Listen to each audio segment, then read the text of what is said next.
divorce, but the court has arranged that certain factors about child and custody are being taken care of.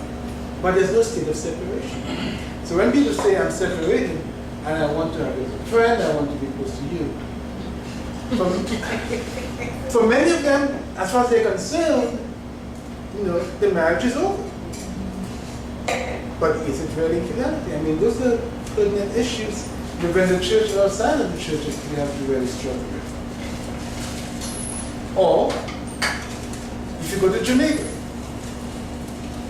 to file for divorce, you've got to be married for 2 years, minimum. Right? So don't head down to Jamaica. But in addition to that, you have to be separated for 1 year before you can file for divorce. So are you expected to be a eunuch in that 1 year separation? Have no relations? When the state tells you that you cannot have any kind of relationship because you separated for 1 year, that has profound implications. So again, when you talk about infidelity, what does it really mean? And what about the context? Well, you may say, well, let's look to the Bible for guidance to define infidelity. And I'll say to you, it depends upon where in the Bible you look. It's very simple to say, let's look to the Bible, but where in the Bible you look. A very interesting article by D.A. Robinson talks about the different types of marriages in Scripture. There are polygamous marriages where one man has several wives. Remember Esau? Jacob? He had more than one wife. Do we get any condemnation by God and so on? No. Also, too, there was the left-rate type of marriage, which is a very interesting one, which is, let's say I'm married and I die and I have no children. Then my next brother in line would then take my wife and impregnate her so that there would be a child in my name. And many people get confused. I mean, as a sex therapist, I talk about masturbation. And they say, well, the Bible is against masturbation. I say, well, where in the Bible did you ever see about masturbation? And they go to the issue about Onan. That has nothing to do with masturbation.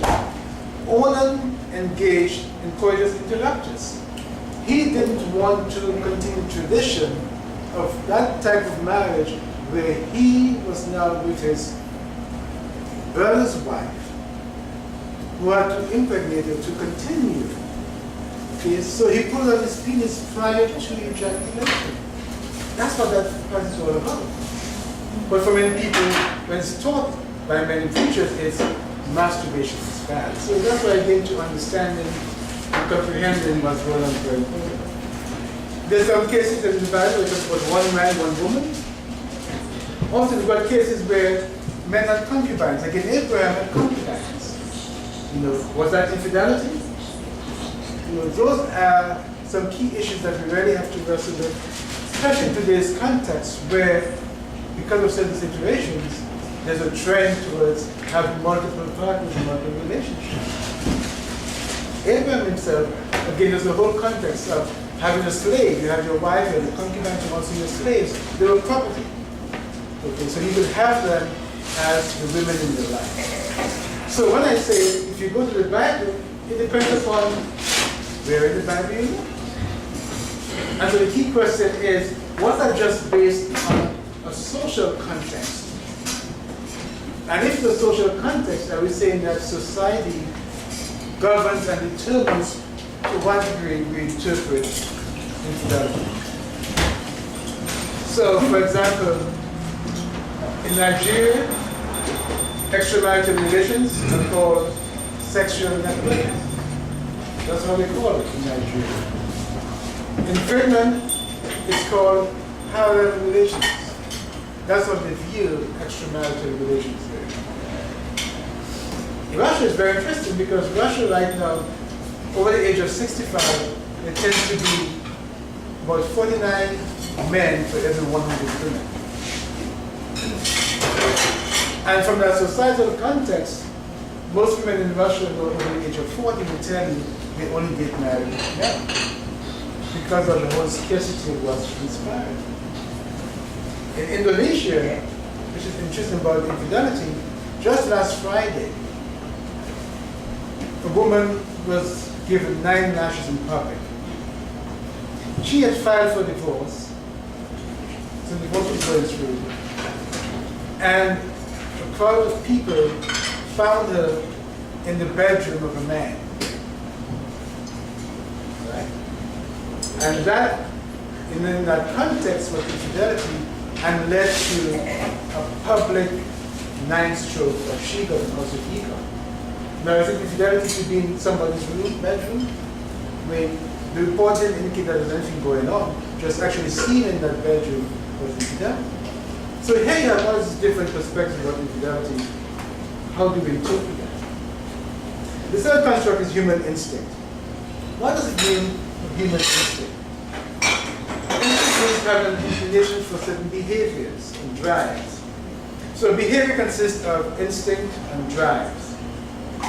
So the big question is, are men and women programmed biologically to be attracted to more than one person? That's a fundamental question. Are we programmed by instinct and drive to be attracted to more than one person? Are we programmed to get aroused by more than one person? When you hear a man say, the only person who ever arouses me is my wife. The only person who ever I see has been attracted is my wife. You know that that man is not speaking the truth.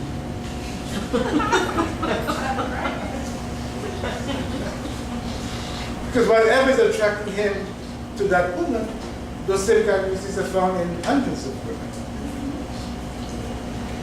And so we know about pheromones which are exuded from the body. And whatever pheromone attracts you to somebody, hundreds, thousands of people have those. It's interesting to read about the whole anatomy and psychology of attraction. Things we didn't know about 20 years ago, we now understand it's a chemical reaction taking place. So yes, we're attracted to people, we're aroused by other persons.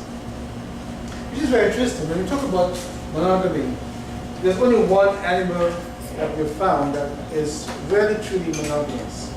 And that's the prairie voles, which is kind of rodent. And that prairie will actually have this one partner for life. What's also very interesting that through research, they've actually identified some of the hormones responsible for that. Oxytocin, which is also in mammals, leads to bonding. And vasopressin, another hormone, when those two are combined in this particular species, they are completely monogamous. Now, although they're monogamous, they still have sex with other rodents. Which is also interesting too, that when we actually have a variant of the gene, that vole which initially was monogamous, what do you think happens? It's no longer monogamous. The removal of that gene, that variant of that gene, has a profound effect on the animal. Which says that there's some degree of biology that affects how we respond and how we relate. So accepting our whole biology is very important. And then we have an issue about personal choice, the fourth constraint. What does personal choice mean? When we hear the term personal choice so many times, it comes again from a view of a blank slate theory. The blank slate theory says that we're born blank. And that whatever we do, we have full choice and determination in whatever we do. We know today that's completely